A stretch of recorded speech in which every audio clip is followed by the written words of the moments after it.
మీ జీఐఈటీ ఇప్పుడు జీజేయుగా మారింది. 2000కు పైగా ప్లేస్మెంట్స్, ఐపీఎం, కేపీఎంజీ వంటి సంస్థలతో ఇంటిగ్రేటెడ్ కోర్సులు. యూపీఎస్సీ కోచింగ్, అడ్మిషన్లు ఓపెన్.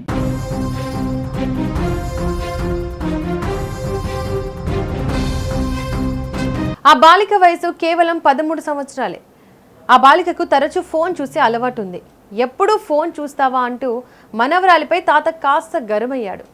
ఇక అంతే. ఇదే కారణంతో ఆ బాలిక తాతపై పగను పెంచుకుంది. ఇంతేకాదు, ఎలాగైనా సరే అర్జెంటుగా తాతను పైలోకానికే పంపాలని ప్రతీకారంతో రగిలిపోయింది. ఇదే విషయాన్ని తన బాయ్ ఫ్రెండ్కు పూసగుచ్చినట్లు వివరించింది.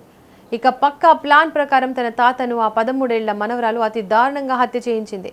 వినటానికే భయంకరంగా ఉన్న ఈ ఘటన కేరళలో ఆలస్యంగా వెలుగులోకి వచ్చి ఇప్పుడు సంచలనంగా మారుతోంది.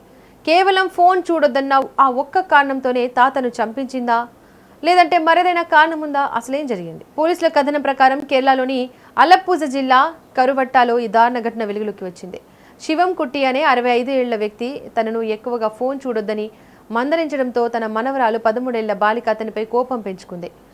అయితే తన ప్రియుడిని నేరుగా హత్యకు ఒప్పించేందుకు తాత తనతో అసభ్యంగా ప్రవర్తించాడంటూ అతడిని నమ్మించింది.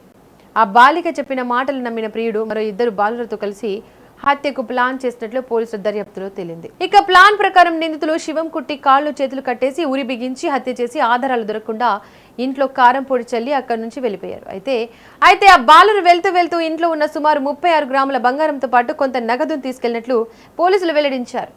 అయితే ఈ కేసులో పోలీసులకు ఎక్కువగా షాక్ గురి చేసిన విషయం మరొకటి ఉంది. తాతను హత్య చేసిన సమయంలో ఆ బాలిక అక్కడ లేకపోయినా మరో చోట ఉండి వీడియో కాల్ ద్వారా మొత్తం ఘటనను వీక్షించినట్లు దర్యాప్తులో బయటపడింది.